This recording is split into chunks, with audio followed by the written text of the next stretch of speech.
Hello. All right. So first off, welcome everyone, and thank you so much for coming. I'm sure all of us need a caffeine fix at this time of the day. I'm glad you guys still showed up. I'm Vidya Srinivasan. I run engineering and operations for Amazon Redshift. And I'm super happy to have with me one of our customers, Derek Slager, who runs engineering for IMS Health. I'm just going to do a very brief overview of Redshift and talk to you about why it makes sense to choose that as a platform for analytics. And Derek's going to talk about the story that they've had scaling out their analytics platform with Redshift within IMS Health. So some interesting stuff ahead. So what is Redshift? So Redshift is Amazon's petabyte scale data warehouse. It's fully SQL. And we conceived of this with sort of three principles in mind. We wanted to build something that was very simple, that was fast, and that was cheap. So let's take that apart. By simple, what I mean is it should be easy for you as a customer. It should be super easy to just understand, to know how to use it, and very easy to interact with every aspect of the system. So let me give you an example.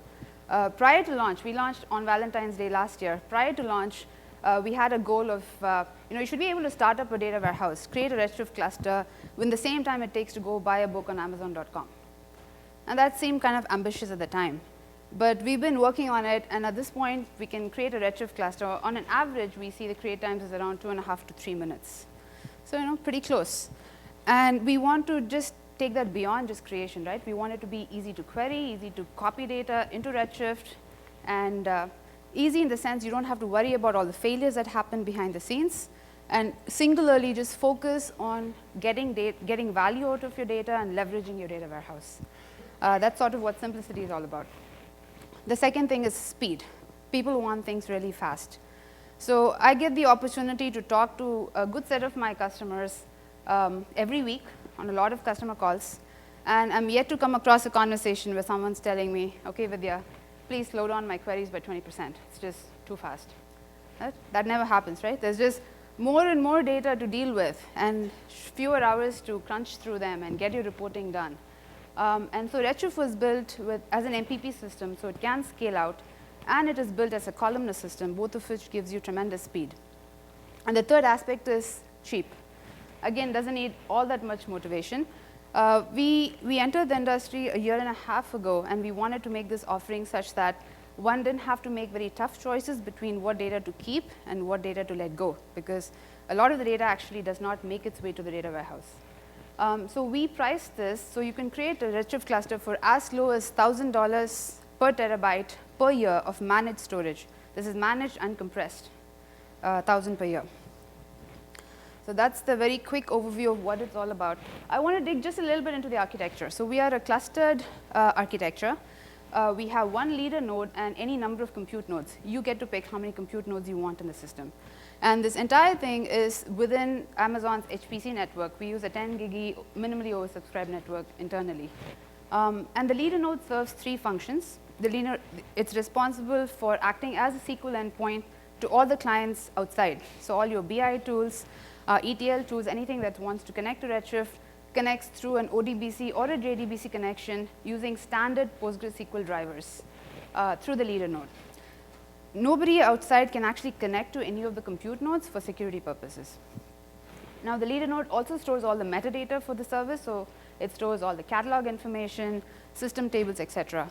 And furthermore, it's responsible for taking the incoming SQL query, creating the most optimal query execution plan, and generating the code required to actually execute that query at the compute nodes. So that's a leader node. The compute nodes themselves is where your data actually gets stored. This is where we put all the bits. And it's responsible for executing the code that comes from the leader node for query processing. And it's a columnar storage. Again, it's columnar because we want to minimize I/O. There's a lot of data that needs to be brought in and out. So in a columnar store, we only pick out the columns that are relevant for the query on hand and bring them in. Greatly reduces I/O. And it's local storage. It's direct attached storage. So we get a pretty wide pipe to move data around.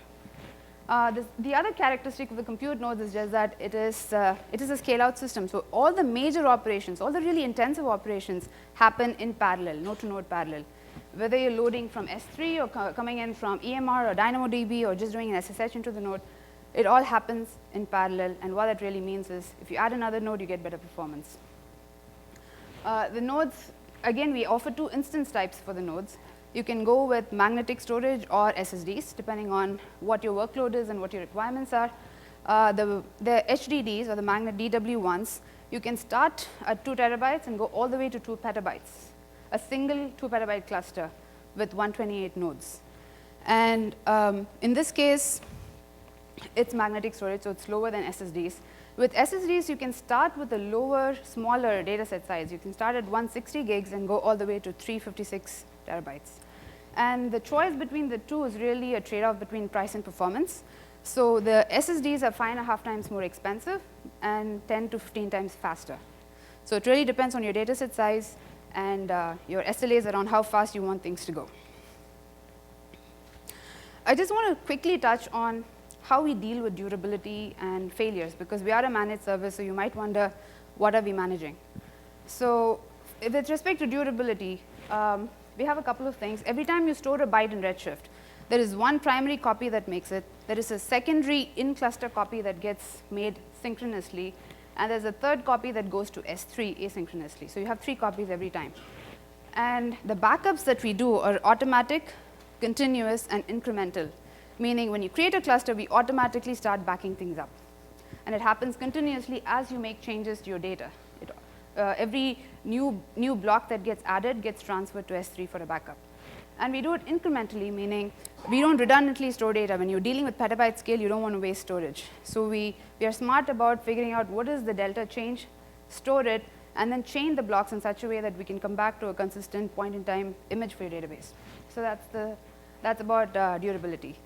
On the side of failures, in the case of local failure, so for example, you might have a single disk fail or a node failure. What we have available to us is lots of healthy hardware, because that's what the cloud is all about. And we also have 3 copies of your data. So between the two, we are able to get you to a healthy state. If there is an AZ level failure, you still have a backup in S3 that you can resurrect to another AZ in the same region at any time. When you do so and create a cluster with that backup, you're going to be up and running with the cluster in about 3 minutes. What we do internally is page in data as and when your queries come in and serve those queries. So the performance is slightly degraded, but at the end of the day, you have a cluster up and running very quickly. And if you have a region level failure, what you could do is set up cross-region backups, in which case we actually move the backup blocks not just to the local S3, but also to a bucket in a remote, another S3 in a different region. And so if you had a region level failure, you can actually bring that up in a new cluster and get going. So that just gives you some options about when you think about availability. So let me then touch on why this is an interesting platform, particularly for healthcare. I think the first bullet, you guys know better than I do.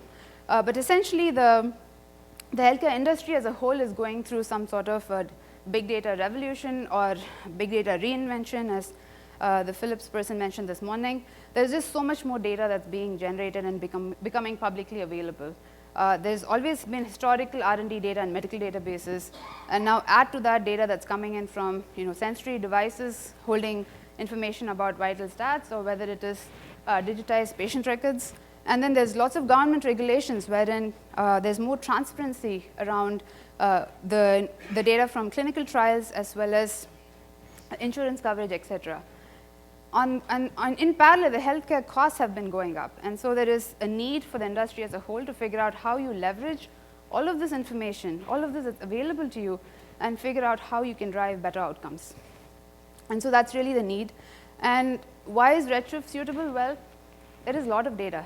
And if one thing that became clear from the other 3 slides I just talked about, we really are geared towards dealing with petabyte scale data issues and data analytics, and doing that in a cost-effective fashion.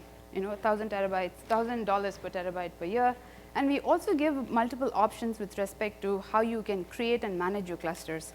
You can do one big cluster. You can do multiple clusters, and the cost does not change because of that.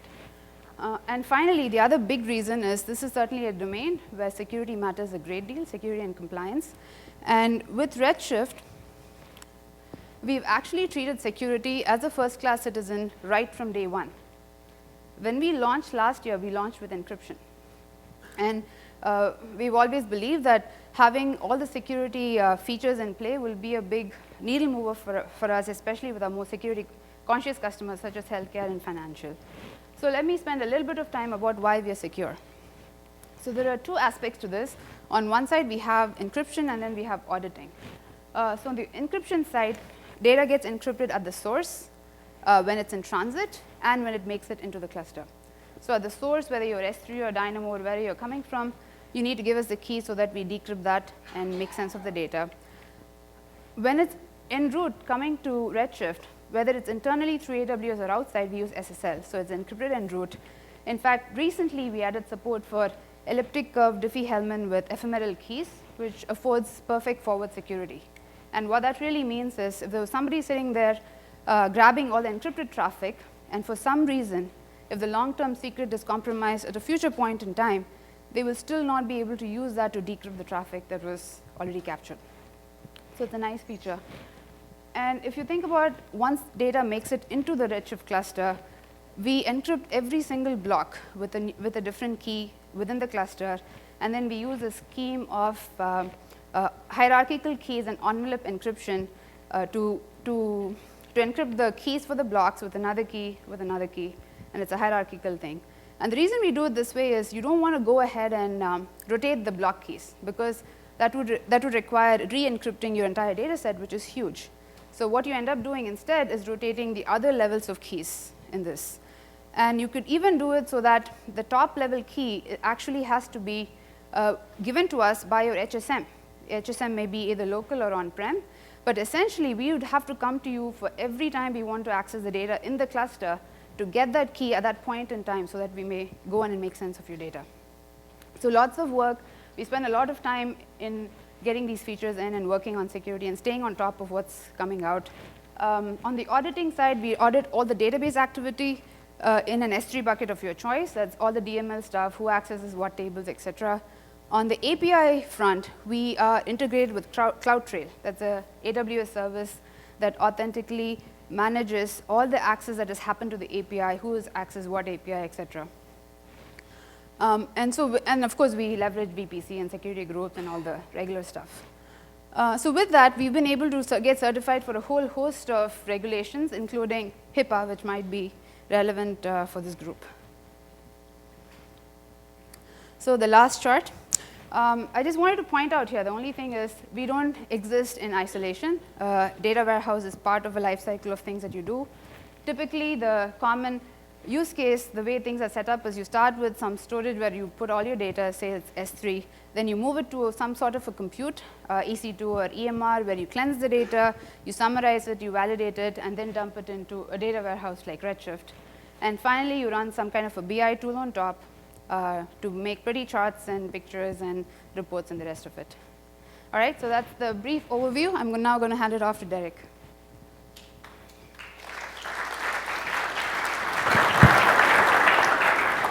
Thank you, Vidya. My name is Derek Slager. I work for IMS Health. I'm going to talk a lot about Redshift, which we think is really great, but I'm not going to talk about it yet. I want to kind of take you through our journey in scaling our healthcare platform and sort of how we got to Redshift, because we didn't start with a need there. So a little bit about us first. We've been around forever by technology standards, about 10 lifetimes, 60 years, you've done the math here. We operate globally. We have people on the ground in 100+ countries, and we've got a lot of crooked numbers as it pertains to data. One to highlight here, over 10 petabytes of unique healthcare data. This is data that is just ours. So why are we here? What do we do? Our mission is to make healthcare perform better, and that can span the gamut. That's optimizing spend for our healthcare customers. It's optimizing costs for providers. Ultimately, we want to make a meaningful and measurable impact on patient outcomes. And so when we consider healthcare performance, we consider every possible aspect of that. So how do we do that? We do it in 3 major areas. Area number 1 is data. Talk a little bit about that. So that's that accumulation of 45 billion healthcare transactions a year, adding up to 10 petabytes of unique healthcare data, and as you might expect, growing at an ever-increasing pace. The second is services. We have a number of data assets which are highly valuable to a number of different aspects of the healthcare universe, but in a lot of cases you need some help putting those to best use. We have experts in all aspects of our data offerings who can work directly with you, the customer, and help you get the most value out of those assets. And the last piece, of course, is technology, and that's the place where, as an engineering director, of course, I am focused, and our technology business is all about using technology, in particular modern cloud-based technology, to really light up that data and bring more value to our customers. So a little bit more on our technology business. There's two major product categories that we have. The first is IMS1, which is all about data. The next is Nexus applications, and this is all about modern software as a service healthcare applications. So two major components of IMS1. The first we label universal data management. This includes master data management, includes data warehousing in the cloud, and dynamic subscription to our data assets. So there's kind of a lot in that bucket. You can imagine that as the giant database where everything comes together. Integrated connection services, that's how it comes together. So these are the APIs and the extension points that allow our customers to get data in and out of our system. Our Nexus applications, again, modern software as a service, cloud-delivered applications that cover every area that's meaningful to healthcare, from performance analytics, obviously important for the topic today, marketing, sales, and even kind of some new areas we're investing in, social media and mobile health. So, what does a modern healthcare application look like? Well, I'd like to show you by flipping over to a demo here, and we will hope for the best with regard to the demo gods today. So make sure we get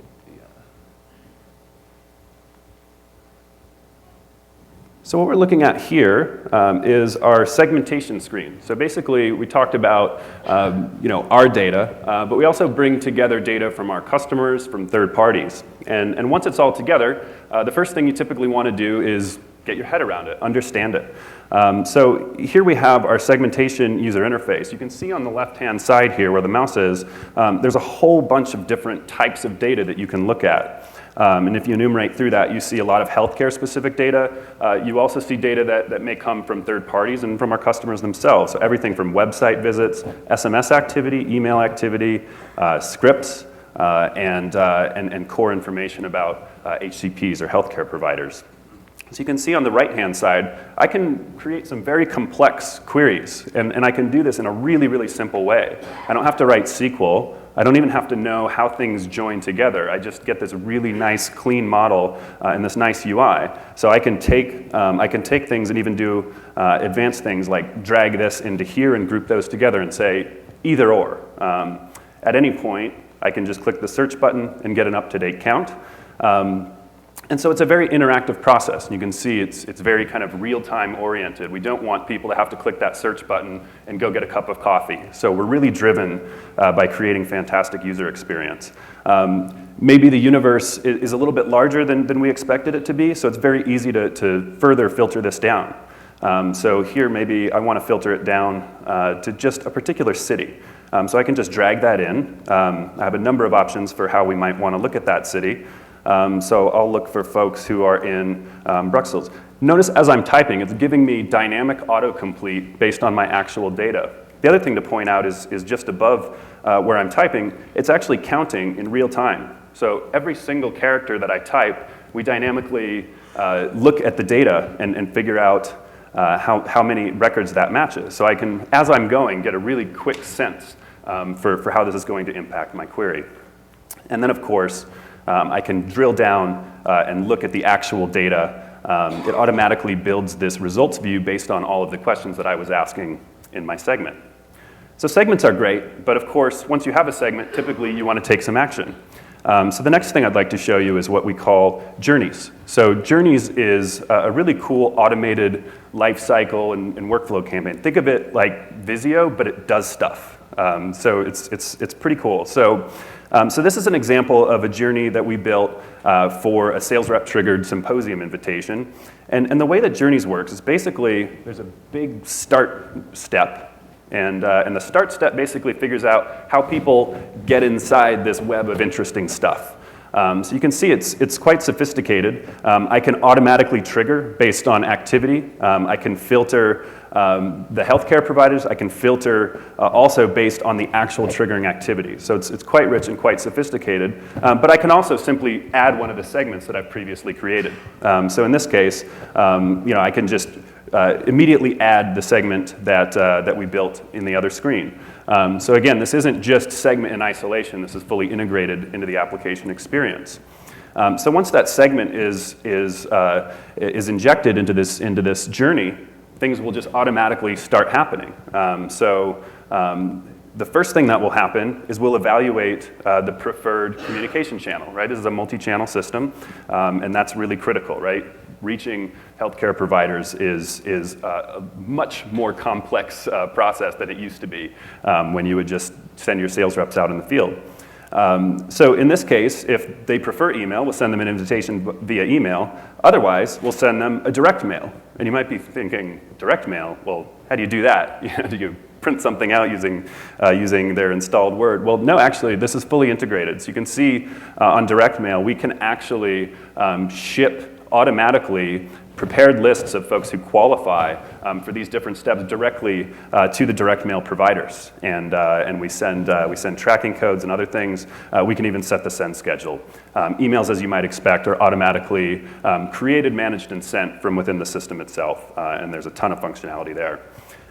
So once we're finished there, we merge back together. So regardless of their channel preference, we sent them the invitation, and then we want to make another decision.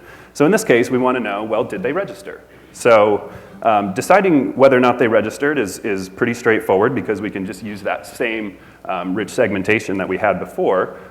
If yes, then we say, great, they're coming, we're done. But if not, we might want to send them a reminder. So in this particular case, we don't want to necessarily do that right away because we have to give them some time to register, especially in the case where we've sent them a direct mail. So we have a number of different options here for waiting. And so we can simply say, after a specified period, so let's give them 2 weeks in which to register, and the system will just automatically check all the time. So as soon as somebody registers, they'll immediately go down that yes path. If not, we'll just hang back up to 2 weeks, and we evaluate that, of course, for each individual person in that journey. So it's a really rich piece of functionality. And the last piece that I want to show you is from our insights area. So you can see this is integrated with our application. And this is an example of really going deep and getting some really interesting insight. So the journey I just showed you was a work in progress, but this particular report covers a journey that's already been running. So you can see the activity of entrance over time. As you can see that everybody entered but progressed at different rates. And the idea here is we wanted to see what would happen if we sent a large invitation out, but we split the group in half. And with one half, we did a nurture campaign where we really kind of gave them targeted messaging. And with the other one, we kind of did the status quo thing, where we send them the invite, maybe send them a reminder, and then they show up. And what's really fascinating, and I think a really interesting and unique capability when you have the healthcare data and you can put this all together in a healthcare platform, you can actually correlate all this stuff together. So we can actually look, if you see where the mouse is, and compare those two segments. So I can say, let's look at the prescribing behavior based on the nurtured group versus the non-nurtured group. And of course, you can see that new prescriptions were higher for the nurtured group. I can also go really, really deep. I may want to look at a particular step. How about only the users who reached this particular step of that complex journey. So again, the journeys connect right into the analytics and it's interactive. You can see here from the chart that this only applies to the segment that was nurtured, and I can then go down and drill further and get all kinds of information. And again, this is completely integrated with the system, and I can even click back and drive right back into that initial segmentation UI and get deep analytics at a particular person level. So that's just a really quick peek of what our software as a service applications kind of aim for. Now I kind of want to talk a little bit about what's behind the scenes, because this is an advanced track session after all. And specifically, I want to talk about our journey to scale, right? Because we've always been really committed to amazing user experience. We've always been committed to that kind of real-time, interactive feel that you saw there. But our problem was easier once upon a time. So I want to kind of talk to you about what the world looked like when our problem was easy and how it's gotten harder. And yes, we will eventually get to Redshift, I promise. So this was kind of our starting state, and I think a lot of applications really look a lot like this in that you have a pretty simple arrangement. You've got a few servers, they're behind a load balancer, you've got a tools box, you've got a bunch of databases, and this is pretty easy, right? So if we evaluate each step of our progress on our scaling journey against the categories of technology, people, and process, it's all pretty simple here, right? You can have your operations team be sort of a part-time job, right? When you have a handful of servers, somebody can keep this all in their head. Somebody will remember every single name of every single server, and oh, that's that quirky behavior that server sometimes has, and I think a lot of us have probably been there. This was also, from a technology perspective, simple enough that we could just keep it all in dedicated hosting. This was sort of our pre-cloud era, and this kind of worked in the pre-cloud era. There wasn't a whole lot of stuff to manage. There wasn't huge velocity in terms of allocating new resource, so it kind of worked. Though there were some kind of quirks. I remember when we decided to build a test environment, we didn't want to wait for hardware to get allocated. So we scrounged together a bunch of equipment internally to try and put together a QA environment, and ended up buying a big IP off of eBay and just kind of stacking the whole thing up. And it worked pretty well until somebody put a sandwich on top of one of the application servers, and somehow static electricity took hold, and our test environment went down for the day. So we've come a long ways since this part. And in terms of process, that's another area. You don't need a lot, right? You've got a pretty small operational team, and it might even, depending on your level of scale here, be kind of a part-time job or a shared task. And you've got pretty simple technology. From a process perspective, you don't need a lot. Maybe you probably should document everything that you're doing. You should document your deployment instructions, document your security configuration, document your compliance routines, but that's pretty straightforward. Again, you're talking about a pretty small architecture. There's not a whole lot to it. But things get much more interesting as you start to scale up. So we existed in this kind of 1x, things are pretty simple phase for a few years. And then things started to hit, and they started to hit fast. And I mean real fast. So we pretty quickly realized that the latency of getting new stuff allocated and the latency of getting our solution deployed in dedicated hosting in the traditional world really wasn't working. And it was at this time that we picked up AWS. So from a technology perspective, AWS was really huge. Obviously, going from 1x to 10x, and this is zoomed out, right? The numbers are not exactly accurate here. We're talking about a pretty big volume of servers and quite a lot of velocity in terms of allocating new infrastructure. So the ability to do that through an API call, even if you have a people-driven process, is pretty great. Speaking of people, right, evaluating the people dimension of the 10x scale, you can't have ops be a volunteer task anymore. This is far too big for any one person to keep in their head at this point.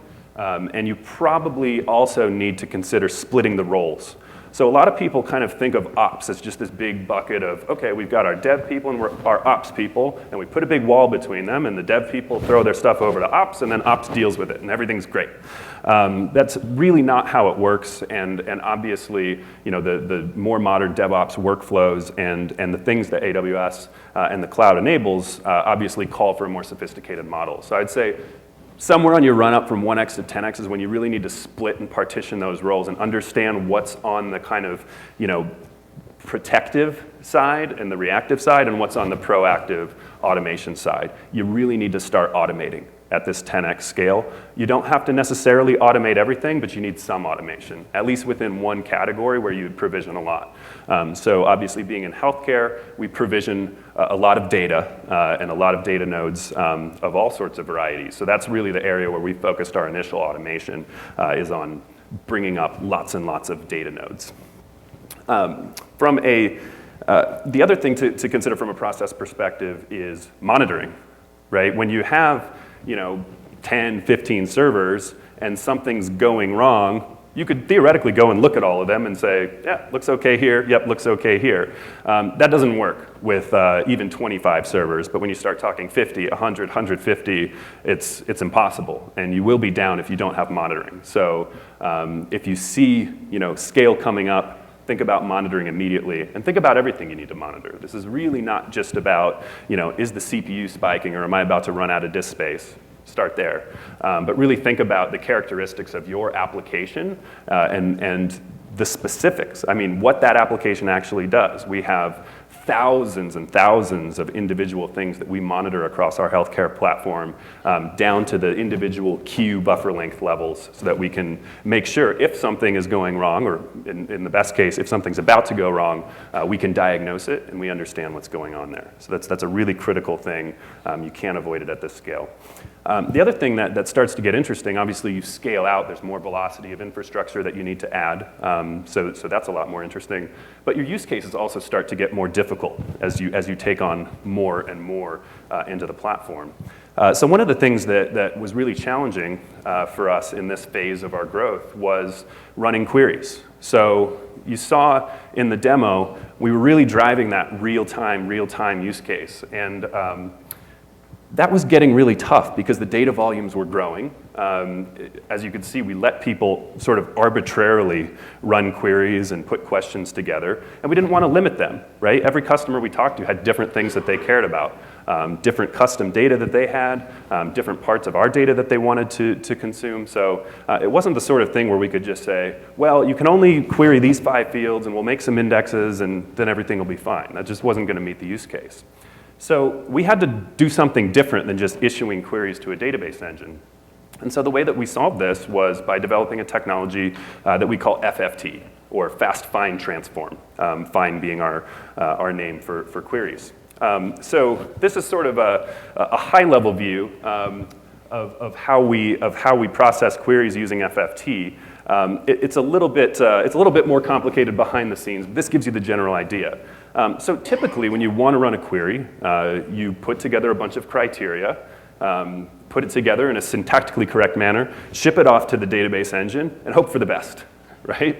And you can be really, really smart about this if you own all the queries, and if you run the databases, you can say, okay, I can run explain plan, and it definitively says it's going to run the query in this particular way. I can create an index to cover that. Everything's going to be great until next week when your data changes and the statistics update, and then the query optimizer makes a different decision and everything gets slow in that corner of the application. So in the best case, the database engines do a terrific job, but in the worst case, things can get really, really bad. And so our goal with FFT was to potentially, and not in all cases, but potentially take a little bit of a hit on the best case, but really, really do well in the worst case scenarios. So how do we do it? So we take the query, and instead of just shipping it off to the database engine and running it, we actually pull apart every single individual criteria, and we run those independently.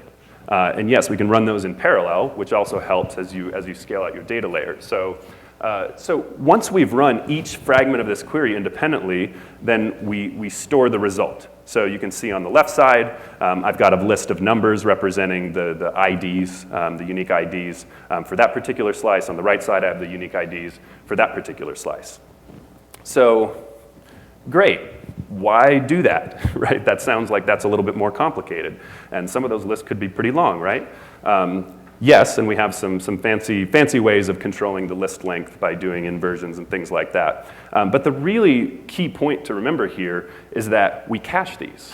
So once we've run one part of the query once, we remember it, so that the next time you run that query, it's already done.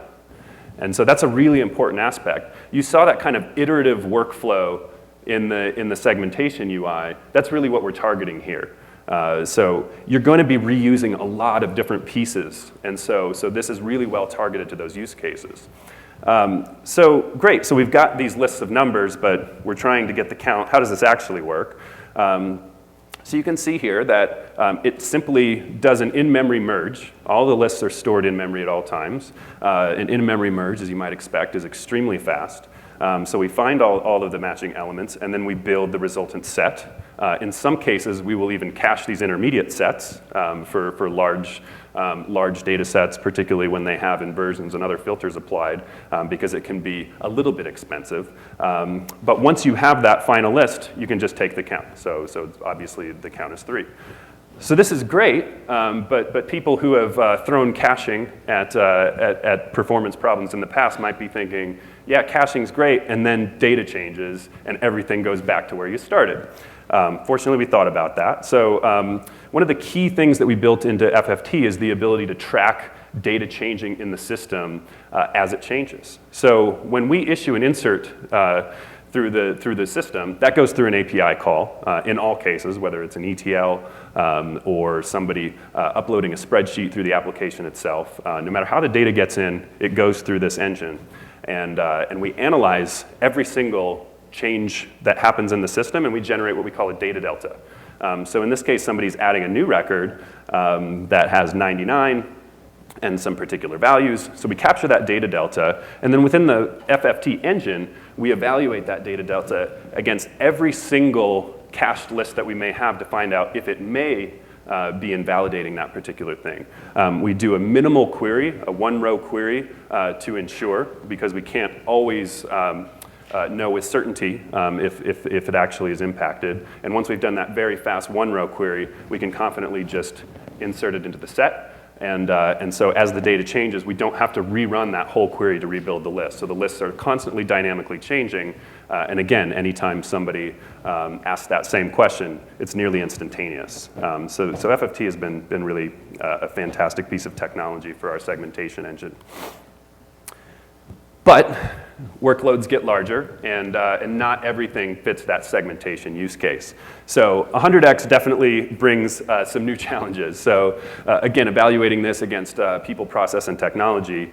First of all, people, you need a lot of them, right? And now we're not talking about ops people and ops roles. We're talking about ops teams.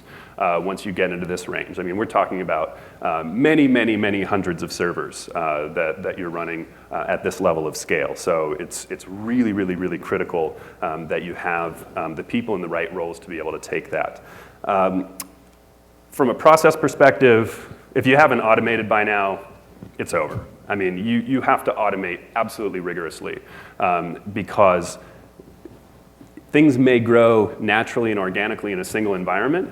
And then with the snap of the fingers, you see that globe over there. Somebody might say, oh, by the way, I need this in EU because we have a privacy-sensitive customer that needs their data located there.